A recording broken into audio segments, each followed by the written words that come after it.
interesante kjo pjesa e maskës, po ndonjëherë duhet të dilni edhe pa maskë.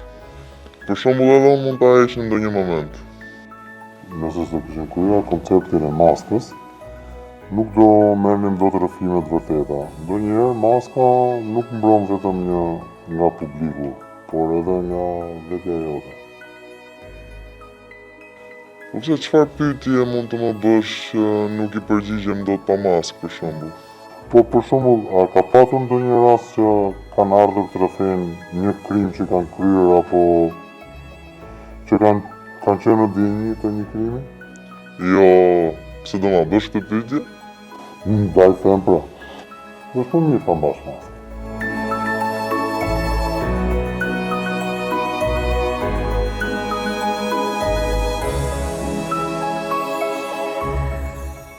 Je në siklet? Pak po, varet çfarë pyetje do më bësh. Po ki parasysh se nëse më pyet për rrëfimet e njerëzve siç ke bërë që parë, duhet të kesh parasysh se unë veproj në sakramentin e rrëfimit. E di çfarë është? Jo. Do më thonë nuk je i krishter. Jo, pse ka të bëj? Ke bën më të thjesht intervistën për ty. Tani ti po mundohesh të më fusësh në një tension me këto përgjigje të shumë. Po ja si e shikoj unë. Përveç faktit që nuk do druhesh të bësh pyetje edhe mëkatare, nëse mund të cilësojmë kështu, për mua është edhe më i bukur si bashkëbisedim nëse ti nuk je i besimit të krishterë. Sepse është ndarje mendimesh, harmoni e bukur fetare që ne e kemi në Shqipëri, po nga ana tjetër dhe një përgjegjësi më e madhe nga ana ime, që do t'i shpjegoj gjërat më thjesht. Nisë të thore për sakramentin e rrëfimit. Po, se më humbi filli për pak, tema do jetë për çfarë rrëfejnë njerëzit? Edhe. Po mirë, me që e nisëm me sakramentin e rrëfimit, po të shpjegoj pak a shumë deri në ç'pikë pikë mund të përgjigjem. Sakramenti i rrëfimit ndryshe njihet dhe si sakramenti i pendesës, i faljes, pajtimit dhe i kthimit.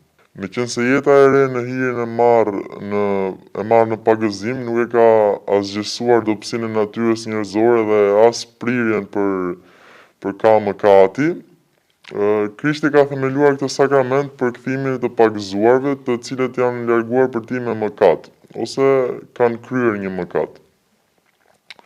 Kjo nuk është një seancë psikologjike, do të thonë unë nuk bashkëbisedoj me atë që vjen të rrëfehet, nuk duhet ngatruar me këtë pjesë. Pas rrëfimit të mëkateve në mënyrë të drejtë të plot dhe pas marrjes së faljes sakramentale, prifti e pendesën.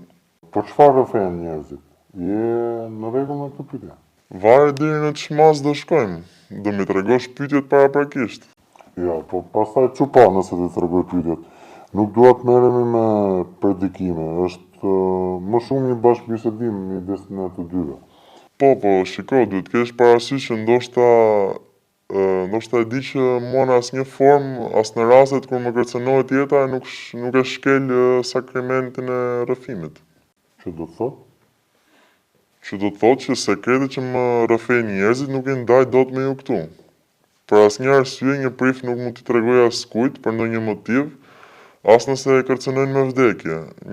Një mëkat që dikush i ka rrëfyer gjatë rrëfimit, aq më pak të tregoj personin që ka rrëfyer. Por mund të flasësh për çfarë rrëfejnë njerëzit në përgjithësi? Po, deri diku po. Nëse dikush të rrëfen një vrasje, çfarë bën?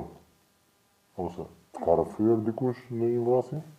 Tani shiko, nëse dikush vjen te unë, më takon diku, apo ulemi diku e flasim, jo në sakramentin e rrëfimit, e do më thot për shembull që bashkëshorti më tradhton me filanën e kam kapur, unë nuk shkoj ta flas me të tjerët që më tha filania, si thashë them. Nuk më takon për parimin njerëzor të flas për jetën e tyre. Nëse dikush vjen një shkizë dhe më thot kam helmuar fëmijët me ushqim, unë jam i detyruar moralisht dhe nga aspekti ligjor ta ndaj këtë informacion.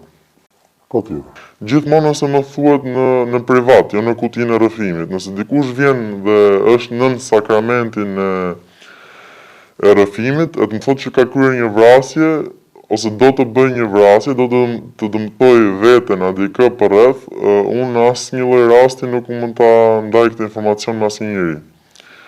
Ai rrëfim rrënjoset thellë dhe askush nuk mund ta nxjerrë nga aty, sepse kështu funksionon ky parimi i shenjtë. Nëse kjo ndodh, unë përjashtohem nga çdo funksion dhe asnjëherë në jetë nuk mund ta vesh më këtë veshje të shenjtë që kam. Po, edhe nëse vjen edhe thot që kam vrarë dikë? Po, duhet ta kuptoni që në momentin që dikush vjen të rrëfej një mëkat, ai nuk më përket mua. Unë nuk jam aty për veten time në numër njëjës. Jam ndërmjetës i Zotit. Mëkatet i përkasin vetëm Zotit. E kam tagrin që si një baba shpirtëror të ofroj këshilla. Kushdo që vjen e di që sekreti i tij ruhet shumë mirë. Por unë nga ana tjetër e kam lirinë të tregoj rrugën, si mund ta ndreq atë që ka bërë, ose si mund të jetë një njeri më i mirë. Në rastin e një krimi të rëndë, unë mund t'i sugjeroj të vetë dorëzohet, por në asnjë mënyrë ta detyroj apo të jem unë ai që e denoncon. Të kanë rrëfyer ndonjëherë? Nuk ta them dot. Vazhdojmë. Okej. Keni rënë ndonjëherë në dashuri? A ka njeri që nuk ka rënë? Po, mund të ketë. E trisht. Edhe papa ka rënë në dashuri, e di? Po, kam parë filmin Two Pops, po. Shumë i bukur, e vërtet. Po mundohesh t'i bësh bisht pyetjeve që po të bëja, dhe mos t'i kthesh përgjigjet drejt për drejta. Jo, nuk i bëj bisht. Sigurisht që kam rënë në dashuri, shumë kohë më përpara. Isha në kohën që sapo kisha hyrë krishtërimit. Nuk dija çfarë të bëja, thirrja për t'u veshur e për të shërbyer një tjetër dashuri, asaj për Zotin dhe për njerëzit sigurisht. Ke bërë seks? Jo, ishte dashuri që nuk kishte as prekje fizike, ishte diçka më sublime. Nuk e kisha vetëm për rastin konkret, e kisha përgjithësi. Ke bërë ndonjëherë seks?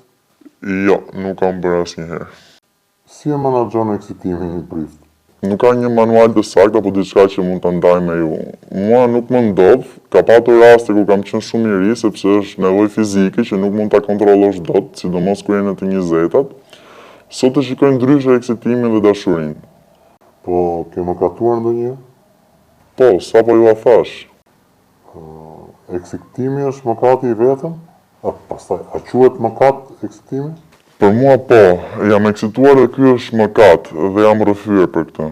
Jam kurioz, në çfarë mëkatojnë më shumë shqiptarët? Po mëkatet janë të shumë llojshme, që nga ndjenjat e fajt, prishja e kurorës, hyrja mes një çifti, mosmbajtja e kreshmës në mënyrën e duhur, por dhe mëkate nga më naivet që pjesën dërmuese as nuk quhen mëkate.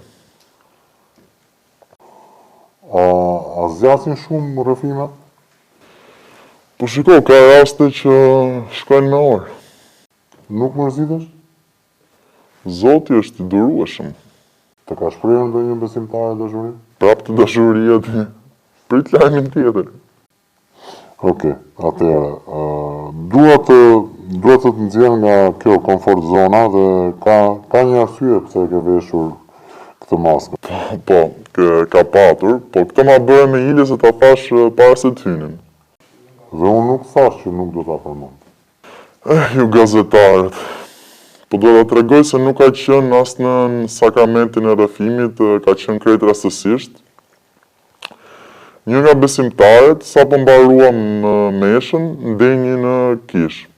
Nuk iku si pjesa tjetër, dhe ju afrova duke pyetur nëse mund ta ndihmoja, sepse e pash shumë të përhumbur. Më tha, jo këtu.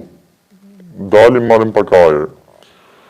Dola të bëja një shëtitje me të rreth kishës, edhe dridhe e gjitha. Më tha, kam rënë në dashuri me ju. Nuk e ndaloj dot, tha. Edhe nisi të qante me dënes. E çfarë ndodhi më pas? Asgjë, unë ja shpjegova me qetësi se është normale të ndjesh një afrimitet shpirtëror me një të dërguar të Zotit, por nuk është dashuri, në kuptimin e dashurisë në një çift. Dhe më keq akoma, ajo e ndjente sigurisht duke bërë mëkat, dhe në këtë pikë mundesh ta qetësoja. Pse është mëkat? Ishte martuar? Po, ishte lumturisht e martuar dhe ndërkohë nuk e shpjegonte dot atë që ndjente, sipas saj, gjithmonë për mua. Vinte më në kish pasi ja pret shpresat? Jo, nuk erdhi më. Por është e gabuar kjo që thoni. Nuk i preva shpresat. I tregova një rrugë tjetër, ose më saktë një tjetër qasje që ajo nuk e kuptonte dot. U mundova ta nxjerrja nga ai udhëkryq ndjenjash që ajo mendonte se kishte rënë. Ndoshta nuk ja dola dot, meqense nuk e kam parë më në mesh apo në kish, të them drejtën. Doja të pyesja, keni frikë nga fantazma? Kjo është intervista më e çuditshme që kam bërë dhe që mund të bëj ndonjëherë. Nuk e kanë bërë ndonjëherë këto pyetje, po e di që njerëzit pyesin shumë në internet. Dhe kam përshtypjen që këtë po bën dhe ti. Po mundohesh të sjellësh pyetjet më të çuditshme të njerëzve dhe më të shpeshtat. Deri diku po. Po sigur të mos më analizojnë mua dhe të kalonin direkt tek përgjigja do ishte akoma më mirë. Pa pak të fare. Frika më e madhe është të mos jem shërbëtori i duhur për njerëzit. Të mos mëkatoj dhe të mos zhgënjej veshjen që mbaj. Nuk kam frika të tjera. Frika që lidhen me njerëzimin si fantazmat. Zoti do që njerëzit të jetojnë natyrshëm, fizikisht dhe mendërisht. Ideja e komunikimit spiritual apo lidhja me demonët, duke folur me ta, nuk përfaqëson qëllimin që Zoti pati kur krijoi njerëzimin. Ndaj për ne quhet mëkati i nekromancisë. Është rreptësisht i ndaluar. Është ndaluar të komunikosh? Realisht pyetja ishte a beson? Shiko, është pak komplekse sepse ne besojmë tek trupi dhe shpirti. Ndaj nga koncepti i fjalës fantazm, që një shpirt kthehet të na torturoj, jo, nuk besoj. Por nga ana tjetër kur vdesim, shpirti ndahet nga trupi dhe është shpirti që nis një tjetër udhtim. Pra për mua shpirtërorja është shumë e rëndësishme, por jo në sensin e fantazmave. Këtë dua të them. Mirë. Se di sa i qartë jam, sepse po përpiqem të jem sa më i thjeshtë. Mirë, dakord. Nuk më duke shumë i kënaqur nga përgjigja. Se nuk do të iki kësaj çështje. A komunikojnë me ne të vdekurit? A përpiqen ata të komunikojnë? Kur dikujt i ikën tragjikisht dikush nga familja, përballen me vdekjen duke përkthyer çdo gjë që i ndodh në jetën e tyre si një shenjë që ata kanë ikur. Për shembull, flutrat që vinë në shtëpi, ose dhe ëndrat gjithashtu, si shenja që ata që nuk janë më në jetë na japin ne.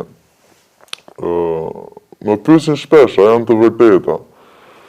Po ajo që ndodh është më shumë një përsjatje e mundimshme tek ata që vuajnë pasi kanë humbur njerëz të dashur dhe duan të përkthejnë çdo gjë si komunikim nga ata. Dëgjoj shpesh që shikojnë numra që korespondojnë me një datë të caktuar, një nënë që ka humbur fëmijën dhe shikon një zog që ulet te krevati i bebit, nga hyri, thotë. Nuk ka shpjegim për të. Për të është një shenjë që i vogli i saj është mirë. Nuk ka asnjë gjë të keqe ta lidhësh këtë me një shenjë nga Zoti, sepse kjo është shenjë që Zoti është me ty kur ti je në një dhimbje dhe duke vuajtur. Kjo është një shenjë për të lutur. Nuk po them që këto shenja janë të gabuara apo që ju po shihni halucinacione. Zoti është aty me ju. Nëse kjo është një shenjë nga Zoti. Nuk u shkova gjë nga kjo që the. Sepse nuk është ajo që doje të dëgjoje. Mbaruam. Mbaru? Vërtet? Po nëse do e vazhdojmë, se duke që tani nga fundi po e shijoje më shumë. Ti ku ai sikleti i fillimit? Ja mu i ndjes. Nga pyetjet? Jo, nga maska, është shumë e sikletshme.